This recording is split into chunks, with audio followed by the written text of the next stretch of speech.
Are we live? Oh yes, we are live. Guys, welcome to Box to Box Football. And we haven't done one of these in a while, and I just said, you know what? Let's give it a go. Let's come online and like talk to everybody, see what everybody's saying, and let's also react to the easily the best game of the season, Jack, would you say? Yeah, well, best game, most entertaining game. I think if we're talking or trying to talk about best, we might want to be thinking more about like quality. There were certainly some goals that were scored, James, where I was looking at the other team going, "What are you doing?" So in terms of quality, maybe a little bit of a letdown, but entertainment, yeah. I had on my phone the Derby della Capitale, the Rome derby on my phone, right? 0-0, three total shots on target, and two teams not wanting really to lose. So to have that on the other screen, my eyes were flicking up all the time. Oh, um, oh yeah, but to be fair, I would say the Tottenham Chelsea game was probably a bit more entertaining than this one. I'm not gonna lie to you. Right. That was something to behold. But yeah, let's kind of just get into it right now. So City dropped points, Chelsea gained the point. I'm guessing that's the way. Um, but like both teams are gonna look at it. But overall, who do you think would be more happy with this point, City or Chelsea? It's probably because I'm not gonna lie to you, James. Do you think Chelsea will be happy with the point based on the way the game went? Because that penalty, right? I've played left fullback before. If Erling Yeah, Haaland pulls my arm and gets in front of me, and then gets a penalty off the back of that, I'm annoyed, right? If Jack, Rodri, let's actually just talk about that penalty. Do you think it's a penalty? um, I think that if Anthony Taylor gives it, VAR shouldn't overturn it. I'm okay with that, right? But what I don't like is it being given in the first place. If I'm the referee, I'm not giving that. They're both holding each other's arms. They're as bad as each other, right? Is it a drop ball? No. They cancel each other out, and it just is what it is. Jack, listen, I'm worried if a pen if a decision like that is given because we're always like if I'm an attacker and yeah, if I go down and somebody's holding me back, I get it. But in that situation there, Jack, they're both going at it. Yeah, Yeah, they're both going at it, and I'm worried if we sit down as football fans and we're going to and we're given this sort of penalty because if Jack, if that's the case, then we're getting 4 or 5 penalties a game. A exactly, game. We're getting 4 or 5 exactly. fouls going either way. So basically, that Chelsea goal shouldn't have stand. I agree. Shouldn't City have goal. stood. Yeah, Yes, yeah. No. The Chelsea goal that they scored from Thiago, somebody was getting pulled back. I think it was Cole Palmer, like flashed across somebody. So right. I see if what you're listen, saying. if you're given that, then you everything. Yeah, put your hands down completely, hands tied behind your back, and I don't want to see anybody move in any in any awkward way. So But I think it's crazy. what I do want to say though is VAR was used properly, and we need to talk about that when it happens, right? The on-field decision was a penalty. VAR is there to overturn it if it is egregiously wrong. If it's a handball and it hits the shoulder or the head or whatever, right? That's what it's there for. Anthony Taylor gave a decision. You and I don't like the decision. Okay. VAR went to see if there's anything clear and obvious to say that it shouldn't be given. Nothing clear and obvious, still a penalty, correct use of VAR. I'm okay with that. I don't like it subjectively, but I'm okay with that. As a use of VAR, I'm okay with it. Do you know what I mean? Yeah, yeah. Listen, I totally get that there, but getting worried on the fact of I'm an advocate of VAR, and me and Jack will do a video, an extensive video talking about what's going on with this with like VAR overall. But I'm just worried how Jack everything that we're looking at nowadays. Somebody jumps in the air and let's say somebody might cut cross him a little. Oh, is that a foul there? It's so minute what we're doing. I'm looking for clear and obvious fouls and clear and obvious decisions Well, where somebody was brought down or like not brought down or died. You know, well, it's Sammy just getting Sammy thinks it's a penalty. And again, I'm going to flip the question to him. How many penalties would you give every game? Because at set pieces, free kicks, corners, whatever, how every pair of people that happens to, right, has to, because there's usually a guy on the goalkeeper who's trying to put his shoulder on the goalkeeper to stop him coming out. There's a defender trying to get in front of him, right? There's somebody running front post to try and get across and then put his head across. There's somebody peeling to the back, and it's all about leverage and using your arms and using your own body weight. If we're completely removing that, then basically we have to remove corners from the game, and we have to remove, in basically all ways, attacking set pieces from the game, because it's going to happen every time. The whole sport would have to fundamentally change if we're going to continue to give decisions like that.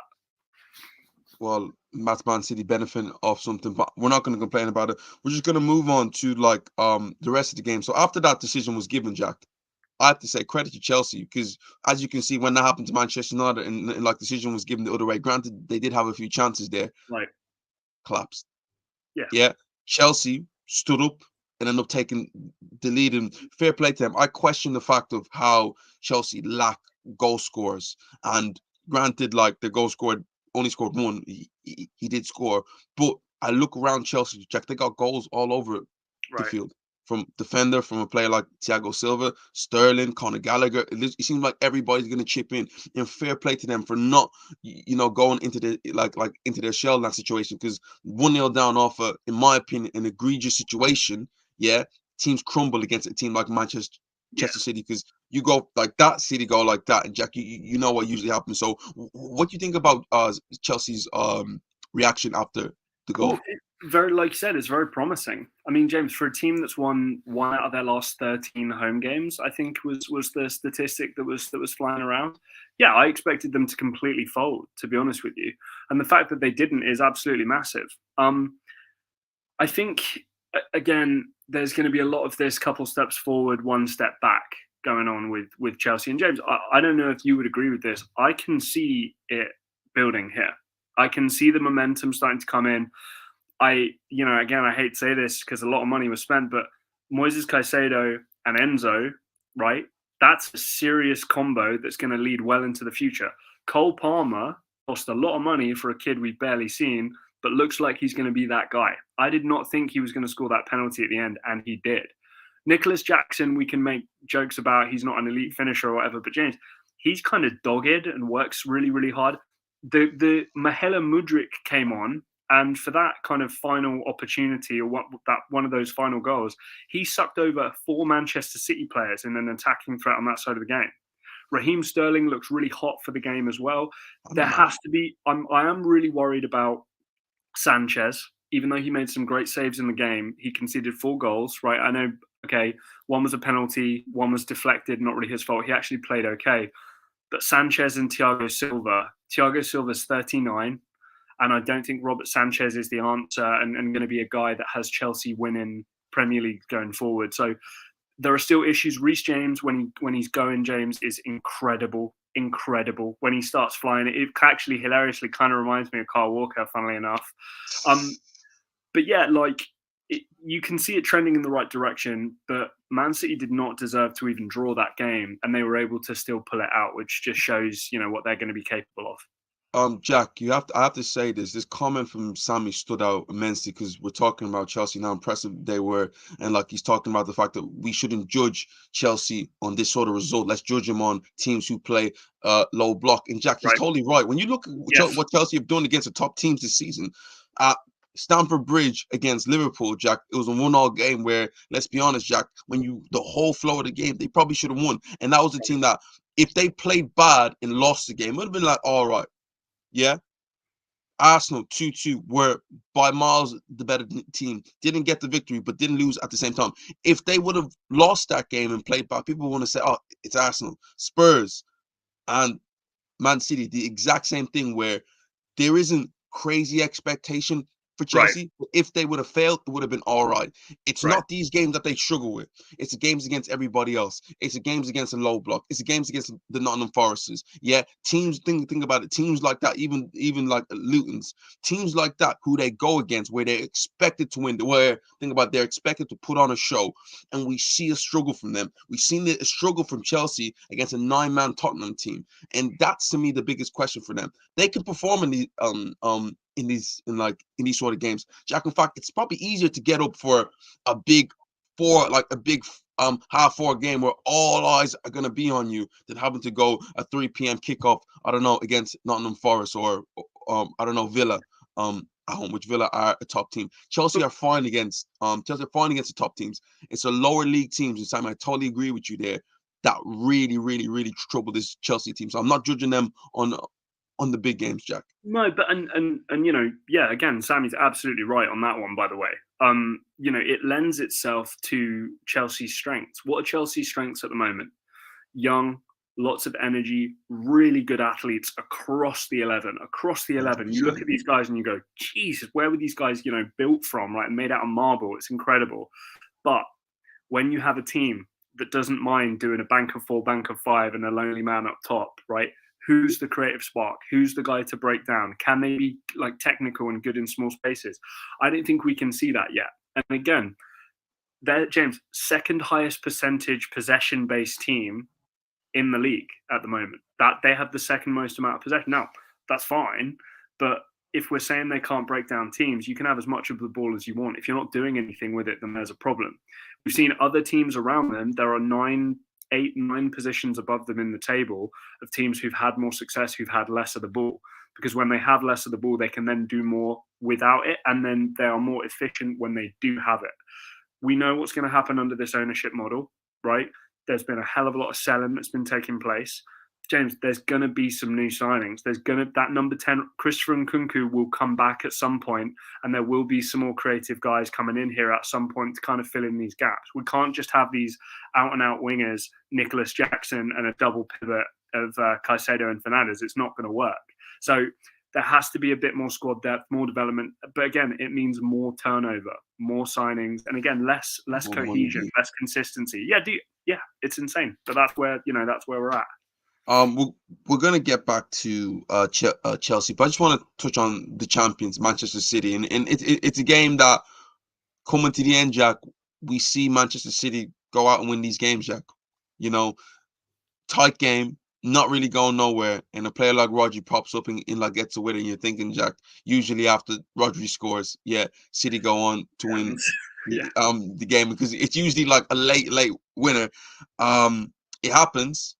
And think about it, they're not able to hold on. Are you worried at the fact that, Jack, City had the league 3 times, and failed to keep hold of it 3 times? Is that a worry to you, Jack?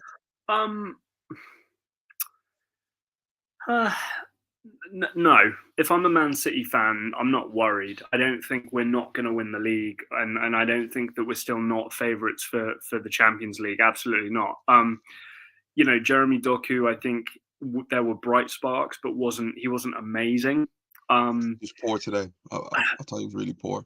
Vardiol looked a bit shaky. I didn't love that. Ruben Diaz didn't look kind of sure-footed and good as well. Manuel Kanji looked fantastic. They're kind of difficult to pin down at the moment, because every single time that you and I have these conversations about, can they keep this going? Does it become draining being a player under Pep Guardiola? Are the demands too high? The expectations? And you start going down this narrative and this path of like, man, are they doing too much? Is it this? Is it that? They'll win the league again, and they'll be really competitive in the Champions League again, and they'll break another record. So as much as I want to look at the game and go, actually, James, there were times where I thought they looked a little bit unenthusiastic. There didn't seem to be much fire in their team, and I didn't really see what I wanted to see from them. I feel like we know what's going to happen. They're going to bounce back. They're going to come back, and they're going to be able to just absolutely destroy a team when we're not expecting it. When we've seen a couple of glimpses of, I don't know how it's looking, they can come back and just dismantle an opposition. I totally forgot that, and like Sam just mentioned this last year. When you actually do think about it, by Arsenal last season, City failed to beat any of the top 6 teams, right, away from home, and also including Newcastle. So it isn't a thing where City travel away, Jack. Even when you look at the 3 Champions League knockout games that they had, they drew all 3 of them. But the thing about City is that they don't lose these games, Jack. You know, even Jack, away from home in this in this sort of situation here, it's Manchester City. We know how good they are. You're expecting them to win, but the thing about City is that they don't lose. You know, right. they don't lose. In us right now, we have to look at it and we say, okay, so what is it? What is City missing? And people can say Gundogan and this and that. I felt City were really good today, and I could look on a number of performers there that really impressed me. Rodri and Bernardo Silva today, Jack, were absolutely Yeah, sensational. yeah. Me, Akanji, I want to give Akanji a lot of love as well. He looked great. But I felt Ederson, Jack, who he made some big saves yeah, in the game when he was called upon. Phil Foden had Phil Foden had a smashing game. But does it worry you with City with this left hand side issue? Where is it Doku? Is it Jack Grealish? It's almost like we don't know who is that player, because at right, least like, okay, right now it's for right hand side, that's Foden's right there. You know Bernardo Silva's going to play. You right. know Rodri's going to play. You know Haaland's going to be up front. You know Julian Alvarez is going to be playing as a tenor striker. It depends. It depends what Guardiola's feeling right now. Does he worry you about that left hand side, Jack? No, because I think it's pretty blatant what Pep's doing. I think I watch all the managers' press conferences. It's something I kind of nerd out on a little bit because I like seeing how they answer certain, questions when they're being pointed. And a lot of the ones coming at Pep at the moment are, what's going on with Jack Grealish, what's going on. Doku, came at, what was it, 4 assists and 1 goal in that 6-0 1 game. Like, wild introduction in terms of the commoner fan looking at it and being like, who the hell is this guy, right? So I think Pep is quite clearly saying to Jack Grealish, well, look, here's this guy. We know what he can do. We know what he's capable of. We need to see it from you in training. We need to see better performances. And he's creating that battle. He's doing that, right? So I am a little bit worried about it because, again, I think you and I would both agree with this, that Jack Grealish can basically do whatever the hell he wants. And for whatever reason, the media just loves him. He can play badly. He can play well. He can do things off the pitch that are kind of frowned upon, but it's not a problem because it's Jack, right? And we can all just get behind him and it's all good. I think you and I would probably agree that Doku is probably the more talented player. But Oh yeah. I think Pep's laying down the mantle here a little bit and just saying, hey, one of you needs to pick this up, and I don't know who it's going to be. The only other thing I'll say as well, James, sorry, I'll finish up here in a second, is Calvin Phillips will go in January. Okay, he will. Now, it's an English player who's leaving, so we know he's probably going to cost 10 or 15 million more than he should. But Pep Guardiola needs to bring in another central midfielder. Now, the draw of Pep Guardiola, the money available for Manchester City to use at the moment, because they've not been super spending in the market over the last however long, James, they could easily bring in a midfielder that could completely revolutionize this team. And you know what Pep Guardiola's like, bringing in a midfielder. Like, James, I look at something kind of under the radar, or something like Douglas Luiz. You've mentioned, man, I hope Arsenal go for him. Can you see Man City just putting in a bid for somebody like Douglas Luiz? Jack, it's not even him. It's Lucas Paqueta for me. If I'm being truthfully honest. Paqueta or Bruno Guimaraes, like that. somebody like that could easily, right. And Paqueta, there's obviously history there. You bring in somebody like that, and then you look at City's midfield and the construction of the attack, and you go, man, and then it starts to look a little bit different. You know what I mean? So if I was a City fan, I know this has been a very long-winded answer, I'm still very comfortable with the result. It was raining. I don't know, weird kind of vibe, Pochettino, I don't know, like Sterling coming back, Cole Palmer coming back. There were a lot of storylines and kind of weird things going on, and it just felt like a weird game. It felt to me like a 4-4 is always an outlier. That's not a standard game of football where you can really look at what's going on. A 4-4 is a crazy football match. Jack, just going back to that Doku Grealish question. To me, it's frustrating because right now both players aren't like holding down the spot. I felt Doku was great against Bournemouth, but poor today. Grealish was great against Manchester United. He was great in the game against I think was it Young Boys? Yeah, he was great in that game, but he come on today, wasn't that great. Both players are going back and forth. You mentioned, Jack, the talent side. It depends what sort of way of talent you're looking at it. Ball retention, Grealish. Going at people, like just ruining people, Doku. My biggest thing in like, to me, what annoys me about this sort of discussion is that people give Jack Grealish a lot of excuses. So people go, oh, It's Guardiola holding Grealish back, man. It's Guardiola telling Grealish, Mhm. "Oh, don't dribble. Yeah, don't go at players. Yeah, don't score. Don't shoot." What? Don't. I love don't score. That's hilarious. What? He's given a specific no. Jack Grealish wasn't given a specific role. He's given a role that he's able to do very, very well. Grealish Right. isn't a great guy for taking on players. He's a great guy for drawing people in and committing fouls. But in terms of you of take-ons, no. No. And when you look at Guardiola's history of wingers, he's always wanted quick wingers. He's always wanted wingers who can go at them. You look at he's had Messi, he's had Henri, he's had Sane, Sterling, Robin, Ribery, players who can just Yeah. destroy um wingers. Grealish don't really do that. No. Grealish is a way of playing ball, and people talk about the way he played at Villa. That's it's easy to play that at Villa when like this when players are not as good as you. When you have great players surrounding you, I'm not gonna want to see you run around for like 10 minutes without passing me the ball. Give me the Yeah. damn ball. It just can't walk like that. Kevin De Bruyne isn't gonna watch Grealish just run around backwards for like 6 seconds before he receives the ball. He wants it quick, he wants it into his feet, he wants to play. When there's better players around you, you can't really do the nonsense that like he was doing in Villa. You can't expect that. No. What he's doing in Man City, to me, that is a limit for a player like Jack Grealish, and it's still great. Still want to treble that way, you Yeah. know. But he wasn't the most relied upon. And again, James, I do look at and I hate to say this, but football is a business. Football is one of the biggest businesses in the world. 100%. You need homegrown status players. You need homegrown status players. That's why the top level English players are so valuable, right? That's why Mason Mount, who is a fine player, absolutely fine. How much did he cost? Was it 55 million, 60 million? Diaz is still better, Sammy. How much was Mason Mount? 55? 50. So no, he was 65. You and 65. 65, and he had 1 year left And he had on a his. year left on his contract. Now, Yeah, Mason Mount's great, but he's not going to set the world alight, not for that kind of money. Declan Rice, James, is great. You and I think definitely a kind of above average, very good kind of holding midfielder, right? Capable of doing X, Y, and Z. He's not worth over 100 mil or whatever Arsenal paid for him, right? Calvin Phillips and the price he went for, Jack Grealish. And there comes to be a little bit of a marketing ploy where you need to have English players there. Again, Calvin Phillips, I think, is a great example. Jack Grealish, you mentioned it, isn't really a Pep Guardiola style of player. And again, we've seen him have to kind of tweak his game, and Pep's had to ask him to do things slightly differently because I think if Jack did his same old shtick, it wouldn't work at Manchester City.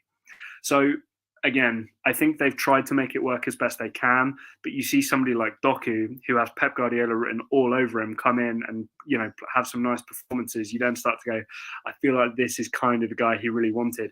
But I think the media would kill Pep if Jack was just benched straight up. So I think there has to be a little bit of a game of, well, there's a bit of a battle, and then Doku's going to have better stats during the battle because I think he's the better player, right? And then they're going to go, well, Doku's just playing better, so that's just the way it's got to be. You know what I mean? That's my take on it. 100%. Yeah, I just don't like the way when I hear, oh, he's told to do this, he's told not to dribble, he's told so. What are you trying to say? I've Yeah, never heard a manager tell a player, especially a manager like Guardiola, don't dribble, don't do this, don't don't. He doesn't say don't. If you can score 5 goals and win me a football game, of course you're gonna want to do that. But enough of them. I want to talk about certain individuals, Jack. Now, let's yeah, just point out a few individuals right now. Sammy mentioned him there, Cole Palmer. So he was able to get Chelsea the equalizer um in the game. How was his game overall, and where is he now going forward? Because the big question was, why did Man City let him go? And the question from Chelsea side, that why did Chelsea start a player by a player like Cole Palmer? for that Where, much like, how are money. you feeling about Cole Palmer now? Look, I think going forward, Chelsea fans have a lot to be excited about. I will say though that he is kind of a strange. He's kind of strange in the sense that are we going to give him this kind of like inside forward type role? Is he going to play just off the right hand side? Do we think that's who he is? Because he's not. I don't think you and I would sit here and go, oh, he's a winger. He's like an out and out winger. He kind of comes inside and tries to play with space a little bit. So Yeah. from that respect, I think that it's a difficult one to pin down. I really like him. And James, what I really like is, again, I had this really guttural experience of he's going to miss this penalty. Haaland's talking to him, right? You know, Foden's gone over and had a word. It's late in the game. He's against his former team. They're not playing very well. But I really think he's English, right? Which was the biggest red flag. I was like, he's English. He's going to miss this penalty. Credit where credit's due. He scored the penalty, and then he goes and he looks at the fans and kind of does one of these, kind of like, "What did you expect? I'm that guy," kind of thing. So I give him a lot of credit. Like with a lot of players that you and I have discussed over the years, I still don't know what he is. Is that fair? Is that fair to say? Because, but not in a Bernardo Silva type way, by the way. Not in a, oh, he can just do everything. I'm talking like, what is he? You know what I mean?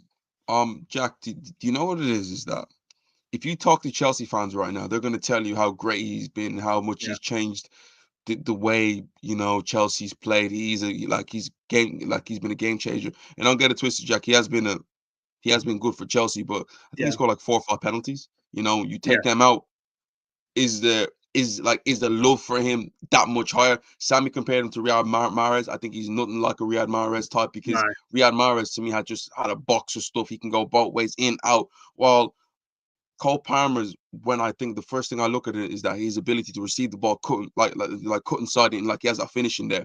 But he isn't the guy that's going to light up a defender, Jack. No, He isn't exactly. the guy that's going to go at him. But I tell you what, I look at him and I can appreciate him about Cole Palmer is his understanding of where to pick up positions, where to pop up. Think about it at certain moments. His ability to kind of play in half spaces, and where does he go going forward? It might be in the number 10 role, but the question is, when you do play that sort of role, is he as creative as a player like, for instance, I don't know, Kevin De Bruyne, which is the highest of the highest in like think about it, in the Premier League. That's where he maybe possibly go, because I don't think he has as much in the locker in terms of view of a 1v1 going forward. But maybe is it more of that inside forward role? Maybe that's where he I falls think into. it's that inside. I mean, it's a very common, like, trendy term, but it's that inside, like, half space. Foden's a fair comparison, but it's that inside half space thing with Reece James bombing past him, right? That's he wants to be in that kind of 5-yard little area, 5-yard squared area box, in the corner of the box, just off the point, with Reece James to his right, with Jackson in the box, and then maybe with somebody like Enzo to his left. And then he has a decision to make. He can go wide right, he can go here, he can go here. Maybe he can dribble with it. Maybe he can drift across the box and then play it out wide to a Mudryk or to a Sterling. That's his kind of game. But again, it all worked within a certain system that then will allow him to do that. It's not just a Doku where it's, you need to cook your fullback. And Doku goes, "Sir, yes, sir." And just, like you say, absolutely lights him up for 60 minutes and then gets subbed off. It's not a number 9. You need to hold the... He doesn't have a set job. He has to operate within a certain system and then play a certain way depending on what the defense is giving him, which I think is where the intelligence probably comes from, right? The Man City education and stuff. But like you said, his mentality is very impressive, but I still need to see a lot more development for a kid that costs, 42.5 million pounds. Again, Chelsea fans are probably going to hear this, say, how could you talk about him like that? Take away the penalties. You got to look at that. He has scored a lot of penalties there. I still want to see more from him. Don't get it twisted. When he does pick up that ball, his understanding to find a pass, his ability to bring was it Reece James into play for the third goal was brilliant, where he held it, let him make the overlap and run in there, popped it in between Guardiola. That's brilliant in there. But as I said, I want to see a little bit more from him. But moving on from Cole Palmer, who had a great game. To me, let's talk about the man of the match. For me, I don't know, Jack might have another man of the match. Raheem Sterling. Yeah, hands down. On, off the ball, whatever you want, he was him. How many times did you see him nip the ball off a City player and drive at them? How many times did you, Jack? The fact that, to me, any winger who has the ability to go at Kyle Walker for 90 minutes and keep him on his toes lets me know that you're a top player. And Jack, he did that. There was time where he was nutmegging him. He was going at him. He went at Rodri, whoever came across to him. He The handled him. nutmeg, I loved the nutmeg on Doku. I was like, let's like he's done that on Don't listen. purpose, Those two there in a cage, Jack. Problem. dude. I would love to Yeah, see that Doku versus Sterling. Problem. But I just think right now, when we talk about who's been Chelsea's best player this season, I think without a shadow of a doubt, it's been Raheem Sterling. And granted, he isn't great all the time, but I think 60 to 70% of the time when Chelsea play well, you turn and look up. Raheem but Sterling had a good game. he has to though. This is part of the reason why I think he was even signed. I don't think they signed him with an idea that they were ever going to actually have success with him as a I'm not sure, team. Sam. It was more like we're going to have loads and loads of changes in nearly every attacking position, but your position, we just need you to carry us for a little while in the attacking sense. And he's basically done that. I think Thiago Silva was great and has been great for Chelsea. I think Enzo as well, as much as he gets a lot of criticism. Again, he does a lot of the unfashionable stuff very, very well. But yeah, Raheem Sterling's that guy, 100%. And I kind of feel bad for him because at Liverpool, he was just a little bit short of the kind of main success that they had. And then at Man City, he was there for some success, but then left before the Champions League and the treble and blah, blah. And now he's at Chelsea. And again, it feels like another kind of change. And then maybe Chelsea will be successful after he's left again. So it feels like he's been a major part on teams who never quite hit the heights as maybe they should have done. And it's not his fault, James, either. Well, Jack, I think he won 4 Premier League titles this season. He won a Centurion season. He won the season where like they won all 3 domestic cups in the season. I think he was named Player of the Season. He was named UEFA. Like Oh, James, he's been sensational for a he's long been period of great. time. Liverpool, like, did he win a Premier League at Liverpool? Yeah, but Jack, I think Well, he won Golden. I think Jack, he won Golden Boy. He won yeah. PFA Young Player of the Year. Like he was sensational in. No, individually, he's been great. That's what I'm saying. Individually, he's been great, but he missed out on kind of the golden 4 Premier League years. titles, Jack. Yeah, that's fine, but he missed out on a Champions League and a league title with Liverpool, right? He missed out on a treble and a Champions League with Man City, and now But he he's still going. won 4 champions. He still won 4 of them. He's been Yeah, to a Champions League final. yeah, that's fine. But James, he's missed the bigger prizes. You can't tell me that he's not had bad timing in his career. He's left teams just before they hit their absolute peak. It's just bad timing. Chelsea as well. Chelsea are perennial winners. He's not going to win a Premier League or a Champions League at Chelsea, and then he'll leave, and Chelsea will probably win a Premier League or a Champions League. It's not his fault. He's been amazing throughout his entire time, but I think the timing of his career has not been terrific. But guys, I just want to say, everybody watching, get your comments in right now. Interact if you haven't already. Hit that subscribe button, guys. We're on the way to 1,000, so please hit that subscribe button. Really, really important for this channel. But back into Sterling right now, Jack. He hasn't been selected for the England team, I don't think. Should he be upset about that? Based on his form this season, based on what he's done for England in the past, how does he not get picked, Jack? I think a conversation has probably happened behind closed doors that you and I aren't, and the public aren't privy to. That would be my only thought process. Again, every time I see Calvin Phillips in there, I kind of like, and James Ward-Prowse is top assists in the Premier League this year and playing out of his skin. Even when he was at Southampton, was unbelievable player. You know what I think of James Ward-Prowse?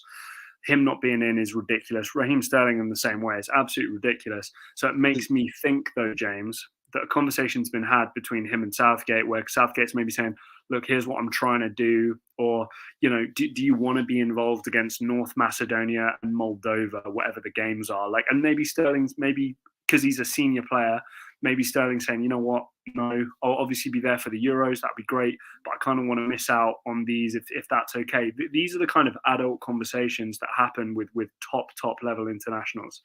Jack, I can't remember the last time I've seen something like that, because you don't want to miss out on these caps, and like what these caps add up to. But I'm just like, you play a short amount of games in international football, right? And Jack, no matter what, you want to get them reps in. That's why you think about it. That's why you see how many times you see players turning down the chance to go play internationally.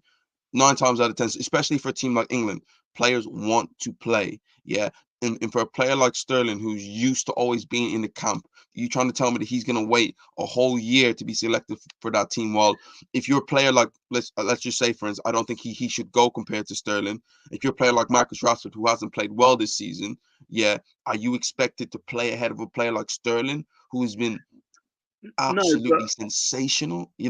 but but again, I know this is again, I know it's not something you necessarily want to hear, but we start using the LM word, we start using load management as a word and as a phrase, because James, again, we hear the complaints about too many games, right? And again, if I'm playing Moldova, North Macedonia, I don't know how much I'm benefiting from that. Come Euros time, I don't think there's going to be a debate as to whether Raheem Sterling is a part of the Euro squad for England come next summer. I just don't, I wouldn't believe it. Jared Bowen, there might be a conversation. Callum Wilson, there might be a conversation, right?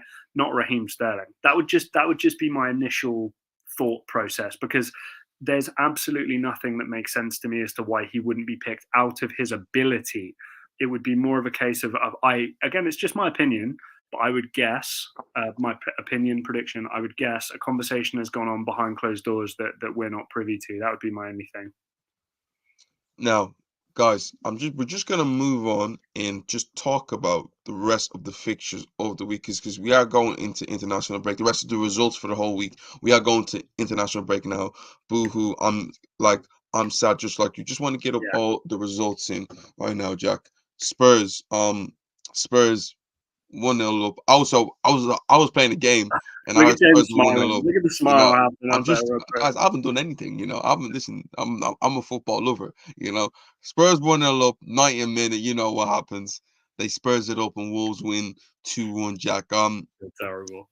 Are you worried about Tottenham going forward, and also Wolves coming out of nowhere, really? And granted, they played well throughout the game, but being able to snag a win against Tottenham. How are you feeling on both sides, Jack?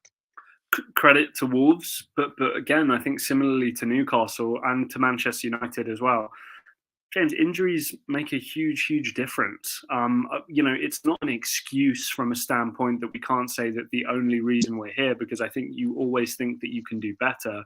The injuries play a huge part. I had like an 8-fold accumulator. I won 7 of the legs, and the leg that let me down was Bournemouth beating Newcastle. But I remember, because I was busy doing other stuff, but I looked at the lineup for Newcastle and I was like, who's that? Who's that? I've never heard of this guy playing before in the starting 11. And for Spurs, it was the same thing. It's a kind of Eric Dyer, like a journeyman holding midfielder, right back, centre back type player playing in at centre back. Ben Davies, who's a left back, in at left centre back. Just no creativity in midfield. It was just a bit of a, I felt bad for Spurs. A full starting 11 Spurs team wins that game, I would say, quite comfortably. But injuries have played a huge part. I'm not worried for them, but I don't have an intimate knowledge of how long their more important players are out for, basically.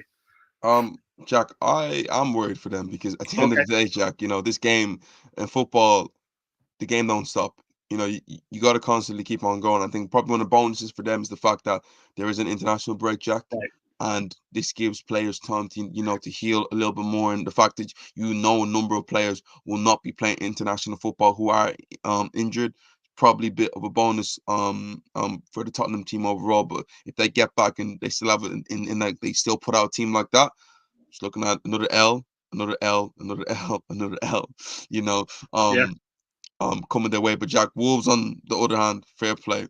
A team who's always resilient, a team who Jack is quality right up to the final third, where that's the biggest issue for them right now. So much ability, Jack. The things that they can do there, Jack. The fact that they're missing a player like Neto and are still able to come up with a result like that is massive.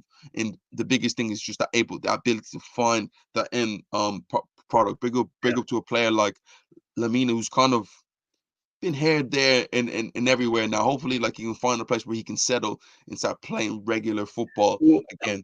His problem historically, again, just from what I've read and what I've seen, is I think he always thinks he's better than he is, and I think he's a great player. I think he's a Premier League team that finishes 5th to 7th type starting central midfielder. I really do think he's capable of that. But I think over the years, he's always held out for the move to the big team, and the big teams never come with a lot of intention of trying to get him. So to see him at Wolves, to see him having a bit more success, and then maybe he does get his move after all to a bigger team would be great. And yeah, like I say, credit to him. Again, Wolves and their ability to recruit talented players is great, but you touched on it. The ability to put the ball in the net is the problem. And again, I know we joke about it, but the likes of Sasa Kalacic coming in and everybody getting excited, and then he does his knee, and then coming back, especially when you're 6'7" or whatever size that man is, like it's a very difficult thing to kind of come back from. So obviously wishing him all the best. You know what a big fan I am of him, and maybe they need to go into the transfer market again, find somebody else. Yeah, moving on to the Arsenal game. Arsenal 3-1 against Burnley. I was a little bit upset. Yeah. You know why? No. During that, because by the looks of it right now, I haven't looked right now. My predictions this week have been decent, Jack. I think you got a couple of correct results. You know, where like it went my way, and then it didn't go your way. So I was a little bit. Now this one was the one that I predicted 2-1 Arsenal. Right. And when it was 2-1, it was locked, and I'm cool. And then out of nowhere, I seen Zinchenko with a flying karate kick into the top bins, and I'm like, there's my bonus point. Come on, my bonus point in that situation there. But to be fair to Arsenal, the one thing that I've realized about Arsenal, Jack, is that we're more of a set piece team more than ever. You know, if you look at the 3 goals that we scored, Jack, one of them is a scrappy looping header where Trossard sticks his head out, you know, brave enough to stick his head out there, and like he gets a goal. Second one is a Trossard ball from into the box, sticks it right on the goalkeeper. William Saliba scores. And then I think another one was Zinchenko, another ball into the box, bit of a scrabble. Zinchenko, karate kick, you know, bicycle kick, whatever. I mean, the Canio kick, whatever, like guys, whatever you want to call it, into the goal. So 3 set piece goals. It isn't free flowing, but maybe Arsenal find another avenue to score goals. I don't like always relying on set pieces, but it's good to see that Arsenal are able to find a different way to win. It isn't always a pretty, you know, tic-tac football about the place. It just comes sometimes being dirty and scoring from set pieces, which is a bonus. I think you have to take the positive. I mean, again, you also have to look at being an Arsenal fan and having a slight complaint at winning 3-1. You know what I mean? So I think it shows a lot. Did Odegaard play? No, Jack, and also I forgot to mention the amount of injuries that we had. Eddie's out, Gabriel Jesus is out, Thomas Partey's out, Martin Odegaard was out. So I think Ben White was also out. So many players out. The fact that we're able to still get the win, huge, is a positive. And hopefully after the international break, we can get all these guys back and we can get back to normal. We can get back to normal winning ways. Well, again, I think you and I would both agree they've not played brilliantly so far this season, and the fact that you're still in and amongst it, and you'd say you haven't played very well, is very, very promising.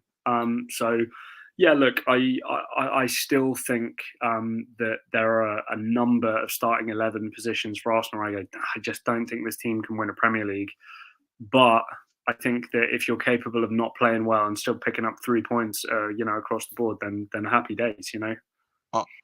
Yeah, moving on to Manchester United versus Luton, 1-0 to Manchester United, Jack.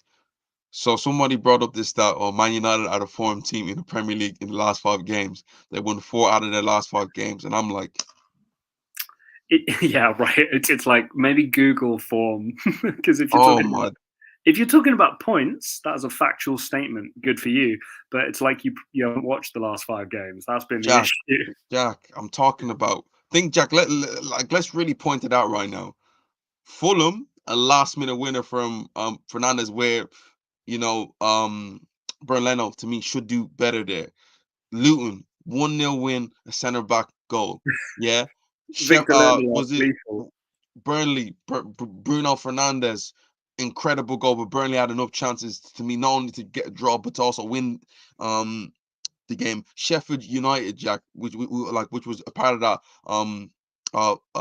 5-fixture run, 2-1 late goal from Diego Dallo. You know, they also had the home victory where Scott McTominay comes on and scores 2 late goals. Yeah. Jack, we're talking about little margins of them coming out on top against teams who they should be running away with.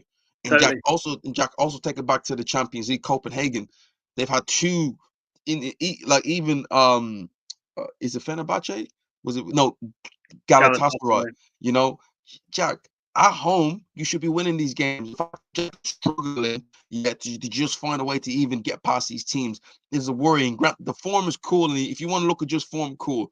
But I'm worried of the fact of Jack. You know what's like. We've seen what it was like with Eric Ten Hag.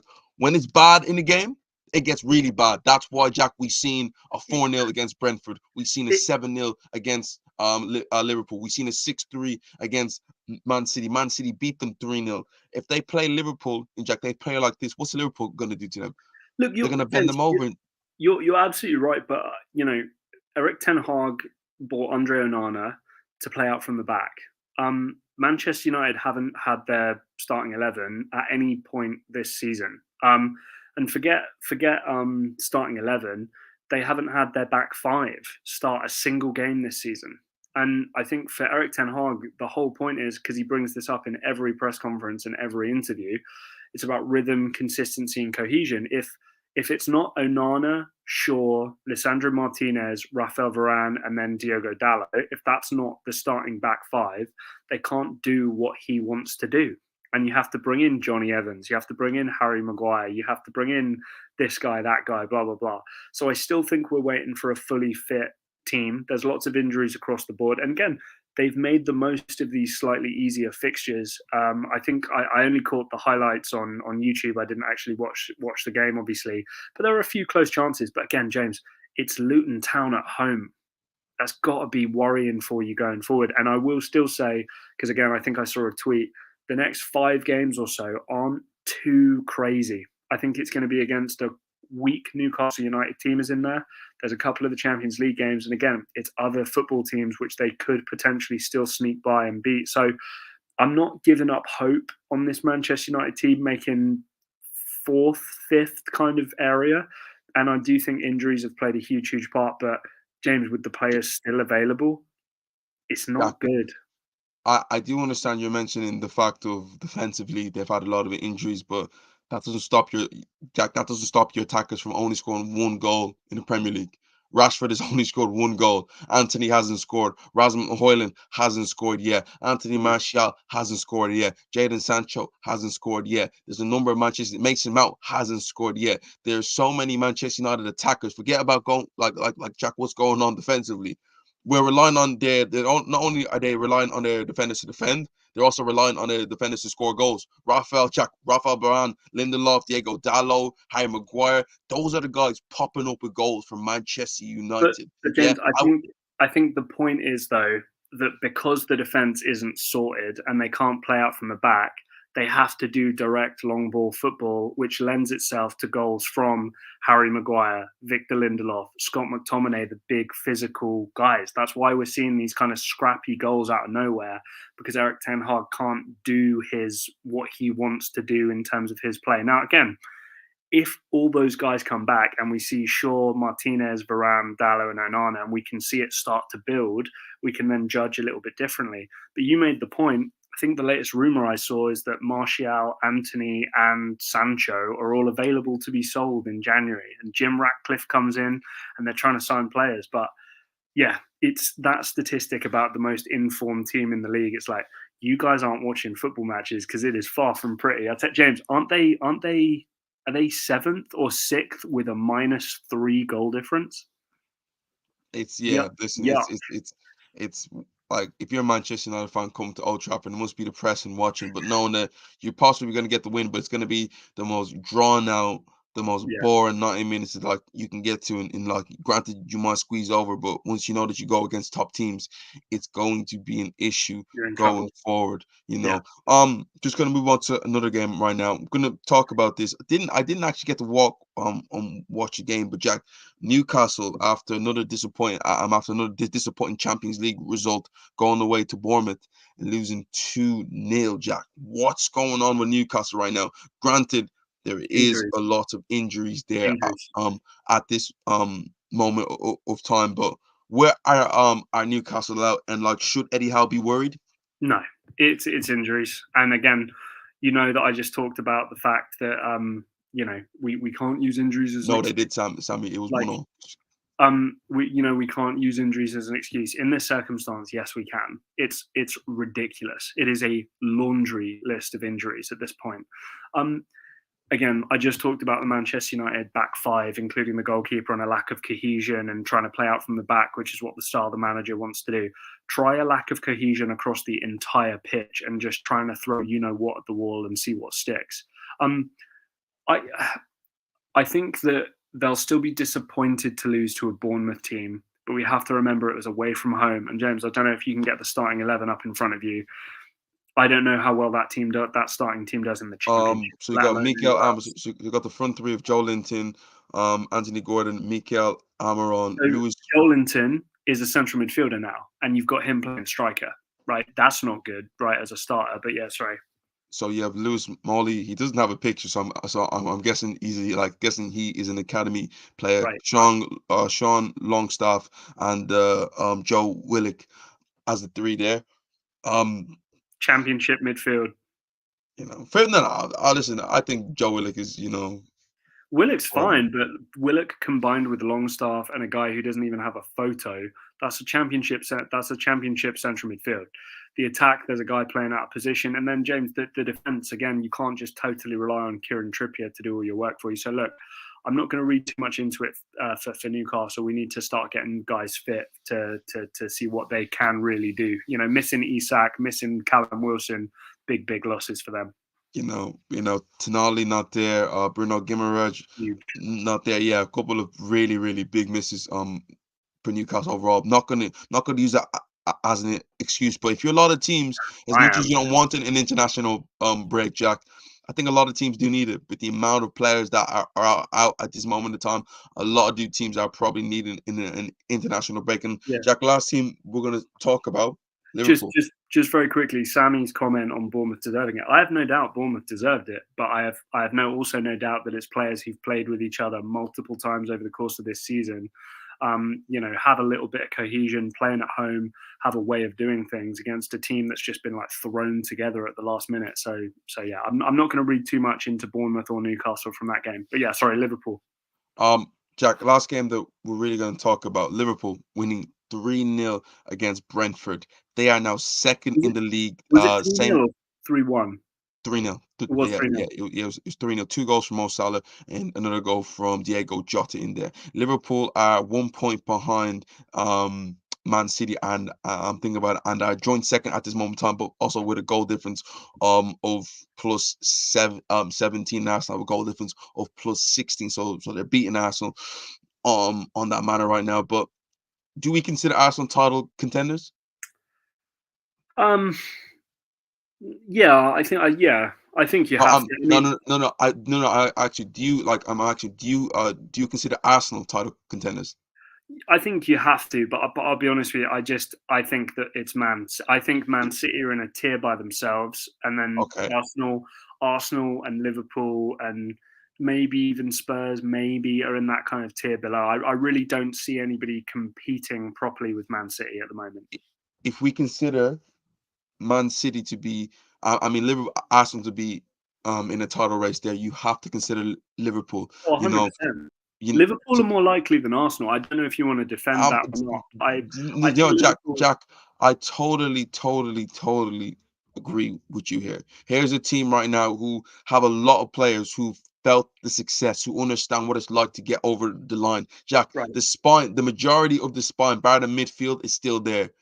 You got players like Mo Salah still in there, Trent Alexander-Arnold, Kanate, Virgil van Dijk, Allison there, Jack. You have a lot of players there who have been to the promised land, who understand that. And Jack, I can't tell you how important that is. Because one of the hardest things is getting there and feeling that feeling. Once you feel that feeling, getting there the second time gets a lot easier. That's why you're going to Yeah. see Man City maybe getting the second Champions League is going to find a lot easier than Yes. getting to the first one. How much of a Right. slog that was, and Liverpool having a much of an understanding, especially in crunch time, like against a team like Arsenal who don't understand, who we seen that issue last season. They kind of get a bit more. So maybe going forward, and as like think about the season goes on and on and on, you probably see Liverpool kind of stand alone as Man City's biggest challengers overall. But I feel like the way Liverpool have kind of gone on under the radar now,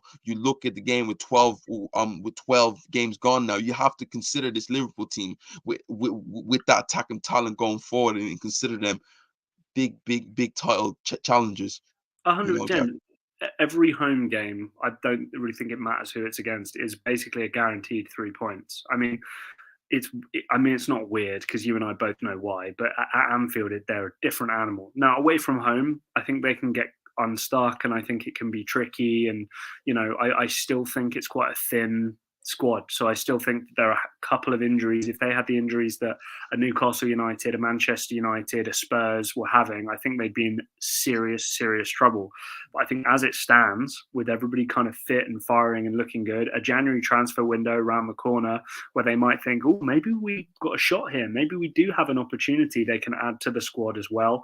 Maybe do they go for somebody like a Pedro Neto, right, who might be available to add a bit more to the attacking side of the ball? Do they go for a centre-back, another midfielder, just to bolster that squad a bit? You mention it, James. They've already got the guys who've been there. And once Liverpool can get rolling, they can get rolling.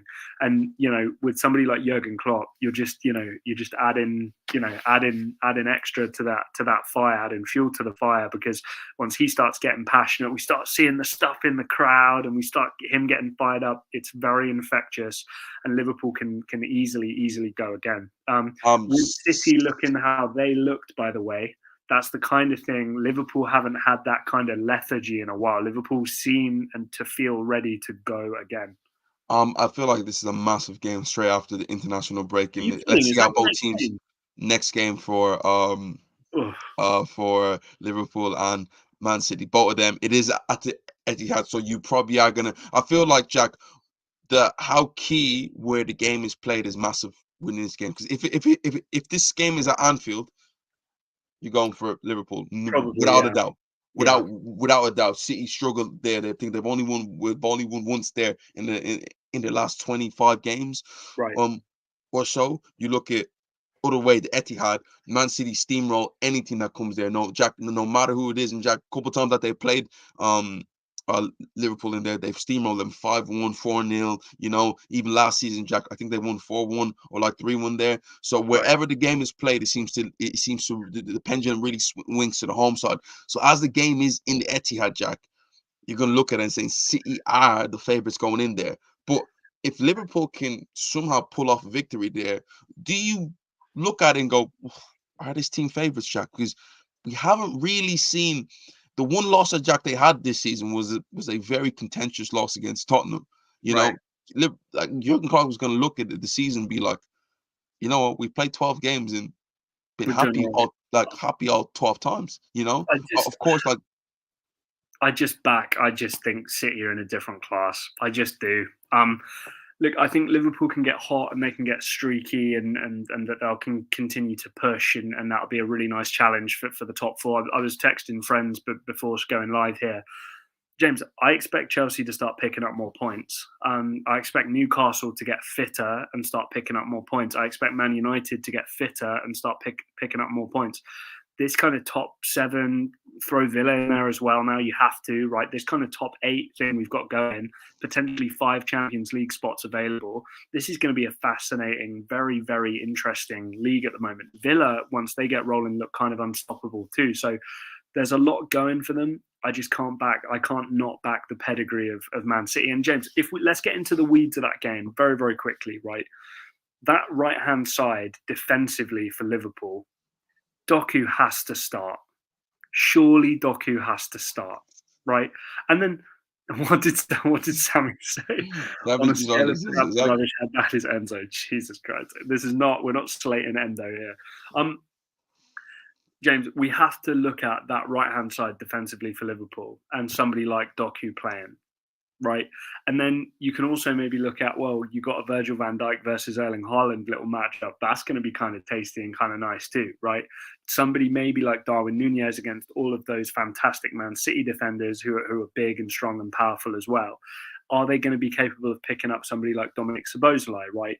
is the left-hand side, maybe somebody like a Kanji, we're not sure, going to be able to pick up the likes of Mo Salah as well? Jota coming in, there's a lot to unpack for that kind of game, especially at the Etihad. But that, yeah, I think Sammy's made the point.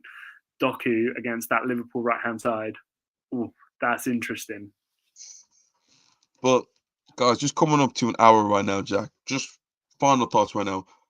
Going into the international break now, 12 games have gone into the Premier League. Has it been what you have expected so far with 12 games gone, or like is there is there a couple shocks in there for you in the Premier League? Disappointed with the injuries.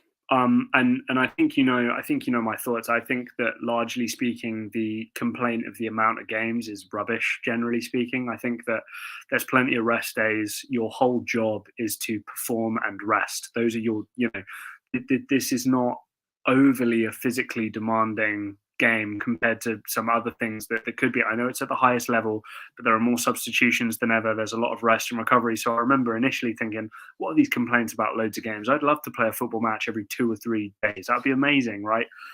I think we're seeing now the soft tissue injuries, right? We're seeing the fatigue settle in for these players, and there's a lot of injuries for a lot of these teams. And usually I'd say that injuries shouldn't be an excuse, but you saw the Tottenham starting lineup. You saw the Newcastle starting lineup, and I do think it's kind of damaging our game here a little bit. So that's kind of been my main takeaway. The other thing I'd say as well, again, I know we'll do a video about this at some point, people need to relax about VAR, but they really do. And again, we will talk about that in more detail at another time, but like really, I get kind of sick of it seeing it on my Twitter, and especially following a lot of fan pages of all the teams in the league saying that they're the only ones that are being quote unquote screwed over by VAR. It's absolute nonsense, you guys. And seriously, like, take a look at every right decision and try and give the same energy in a positive way about the fact your team has a correct decision instead of just bemoaning a tiny little, like, splitting a hair basically. So yeah, those have been my main takeaways. My final thing, we're getting up to, just heading slowly into December. James, we have the kind of semblance of a title race, and not just the title race between City and Liverpool, but there are multiple teams in there lingering around. And we've seen that City can lose to Wolves. City can draw at Stamford Bridge in their current form. So this title could go to game week 36, 37, 38, and we could have multiple teams in there capable of winning it. And I love that. That's all we want. Just my final thoughts of it.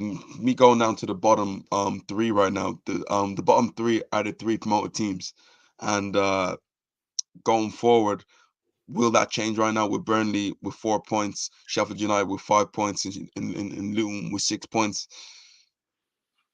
Possibly he's going to say it like that. And maybe when you look at it right now, the golfing class of the Premier League, the Championship, has this been the biggest golfing class we've seen in the world? Possibly so. Maybe. Then moving on to just teams who've underperformed this season, I think a team like Brighton, I'll be honest with you, love what they've done, but in recent weeks, Jack, they've kind of went off Yeah. the boil a little bit. You're expecting them to kind of challenge in that 5 to 7 range, and Jack, they're just right below that. But in recent results, haven't been able to go their way. Chelsea slowly but surely picking up, but hasn't been overall great from them this season. They had a terrible start to the season right there. I'm going to mention some random teams. Everton, where I expect them to be, I would like them to go down, but they've been picking up results here and there. Villa has been a team that, Jack, we did mention last season, but we didn't think that they were going to be this good. Jack, the fact that they are in 5th position right now, and if I ask you,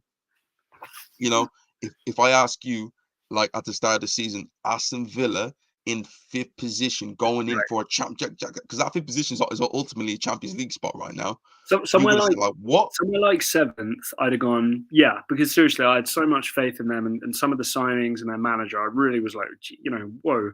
But like you said, 5th, oof, my goodness. And then looking at the top 4, Spurs, did we see them in there? Hell no. I had Spurs in around the 7th, under 7, so 7, 8, 9, wherever you want them in there. They've been a big shock this year. And will their levels drop, especially with all the injuries?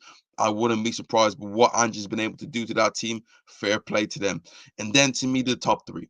You know, Arsenal were a team that we expected to challenge Manchester City. City are where City is. In Liverpool, who had a poor season last season for their standards, they seem to got back at it. And Jack, they're going to go toe to toe. My only issue with everybody is that Manchester City are top of the table and their best player isn't fit yet. And we Right, know once that guy is available, and if you guys don't know who that guy is, his name is Kevin De Bruyne. right.